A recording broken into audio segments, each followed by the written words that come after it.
계속 이어서 97쪽에 코퍼러티즘, 자 한국말로 조합주의라고 얘기합니다. 조합주의에 대한 얘기를 좀 해드릴게요. 이게 자 조합주의도 여러분들이 지금 겪어보지 않는 것들을 제가 지금 설명을 해야 되니까 좀 어려워요. 그래서 혹시라도 좀 더 난 잘 모르겠다 이렇게 하시는 분들은 그러니까 솔직하게 잘 모르겠다고 좀 소감을 좀 남겨주시면 됩니다.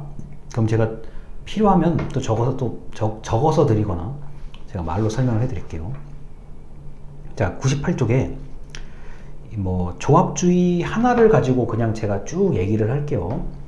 아래서 5번째 줄입니다. 정치의 변화는 국가의 산업화 과정, 그러니까 계속 국가의 발전에서 나타나는 것이며 산업화의 단계는 정치 변화와 연결되어 있다. 결국 혜택 집단이 다르다. 자, 조합주의가 나타난다. 자, 이게 무슨 말이냐면요. 대한민국을 사례를 들면 이런 거예요. 여러분 옷을 만드는 거 있죠. 옷, 경공업. 옷을 만들 때 분명히 이익을 보는 사람들이 있어요. 국가가 그것을 알아요. 중화공업, 뭐 시멘트라든가 콘크리트 뭐 이런 거 있잖아요. 흔히 말하는 건설, 토목 같은 거. 그거를 하면은 이익 보는 집단이 있다는 것을 알아요. 누가 알아요? 국가가 알아요. 자, 이제 지금 우리 대한민국은 이제 정보통신사회잖아요. 서비스업이고. 이익 보는 거 알아요. 누가 이익 보는지를 안다고요. 자, 그래서 국가는 99쪽의 맨 위에 줄입니다. 산업화 단계마다 정부의 보호 아래 자본가, 우리가 흔히 말하는 부르주아, 자, 노동자, 프롤레타리아 계층을 모두 만족시키면서 국가의 지원 아래 자본가와 노동자가 각자의 이해관계를 확보할 수 있을 만큼 국가에 협조적이고 국가도 그래 너희가 우리한테 협조하면 우리도 너희를 지원해 줄게 하는 게 조합주의의 과정이에요. 무슨 말이냐? 국가가 있어요. 정부가 있어요.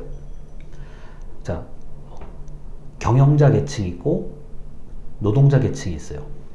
자, 예를 들어서입니다. 자, 섬유 분야의 경영자 계층과 노동자 계층, 뭐 철강 분야의 경영자 계층, 노동자 계층, 그리고 예를 들어서요, 철도의 경영자 계층, 노동자 계층, 비행기, 항공기의 자, 경영자 계층, 노동자 계층, 각각의 대표들 그리고 정부의 대표가 모여서 항상 의논을 하는 거예요. 야, 너희가 우리를 이렇게 도와주면 우리가 너희를 지원해 줄게. 그래, 이번에는 자, 너희가 우리 도와주면 우리가 이렇게 지원해 줄게.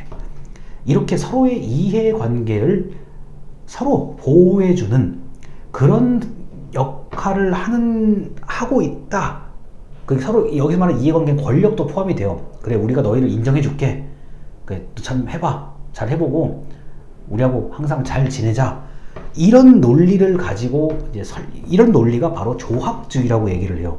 근데 우리나라에서는 이게 좀 드물게 보여요.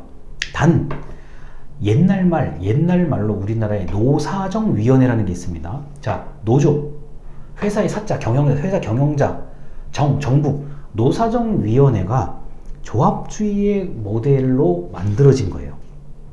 이게 그래서 말하기 좀 어려워요. 자, 근데 99쪽에 중간쯤 이런 얘기가 있죠. 조합주의를 1974라고 되어 있는 부분이요. 조합주의를 사회 집단의 이해관계를 대표하는 체제로 설명한다. 조합주의란 사회의 이해관계를 대표하는 단위로 구성되어 있다.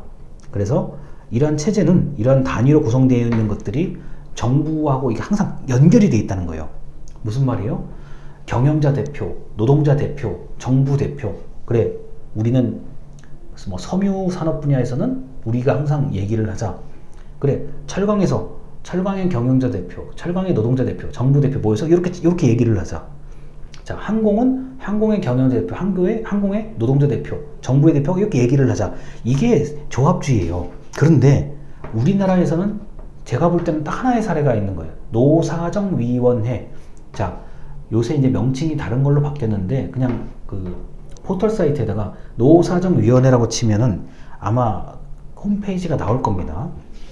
자, 그래서 이 조합주의는 국가, 각 사회의 대표, 집단의 대표, 뭐 자본가의 대표, 노동자의 대표 이런 식으로 대표끼리 모여서 자, 국가의 운영, 권력을 좀 적당하게 나누어서 가지자라는 얘기입니다. 자, 그래서 이게 여러분들이 겪어보지 않아 좀 어려울 수는 있어요. 자, 그런데 이게 문제가 하나 있을 수가 있어요. 뭐냐면은 각 분야의 대표들하고 정부의 대표들만 모여서 이들이 결정한 것을 다른 사람들은 좀 따라가야 되는 거예요. 그러다 보니까 만약에 대표끼리 모여서 부정부패가 일어나 버리면 사회 전체가 잘못돼 버려요. 그런 단점이 있긴 합니다. 자, 그 다음 100쪽의 맨 아랫줄이요. 자, 그런데 이제 이런 얘기도 있어요. 국가도 선호, 좋고 싫고를 가질 수 있다. 101쪽의 맨 위에 줄입니다. 민주적 국가는 국가가 선호에 따라 자율적으로 활동한다. 뭐 이런 얘기가 있어요. 그리고 또 읽어드릴게요. 101쪽의 위에서 5번째 줄이요. 첫째, 국가의 자율성은 자, 사회적인 선호와 다를 때 국가가 자신의 선호, 자, 자신의 뜻대로 움직인다는 겁니다. 둘째, 국가가 사회와 좋아하고 싫어하는 것이 차이가 날 때, 의견이 다를 때, 자, 공무원은, 자, 행정관료는 적극적으로 정부의 뜻을 전달하려고 한다. 자, 뭐 이런 얘기가 있는데, 이게 뭐냐? 이게 조합주의라는 관점에서는 경영자 대표와 노동자 대표의 좀 그 이야기를 좀 많이 좀 따라줘야 될 필요가 있어요. 좀 정부한테 협조를 해달라고 정부가 이렇게 좀 부탁도 하고 이래야 되는데, 국가도 가끔은 뜻이 안 맞잖아요. 아니, 난 너희하고 생각이다. 도저히 그건 못 받아주겠어. 그럴 때 국가도 자율적으로 뭐 이런 각 집단의 대표들의 뜻과 관계없이 자율적으로 무언가를 할 수 있다는 거예요. 그게 좀 독특한 특성이 나타납니다. 그런데 기본적으로 조합주의는 정부, 자, 경영자, 노동자, 그 대표들이 모여서 자, 사회를 구성하고 권력을 나누어 가지고 이끌어 간다는 얘기인데, 아주 뭐 좀 어려운 얘기로 도저히 의견이 모아지지 않을 때, 그리고 정부가 생각한 것과 경영자가 생각한 것, 노동자들이 생각이 다를 경우는 정부는 가끔은 자율적으로 스스로 알아서 자기 뜻대로 한다는 얘기입니다. 이렇게 해서 조합주의라는 게 있어요.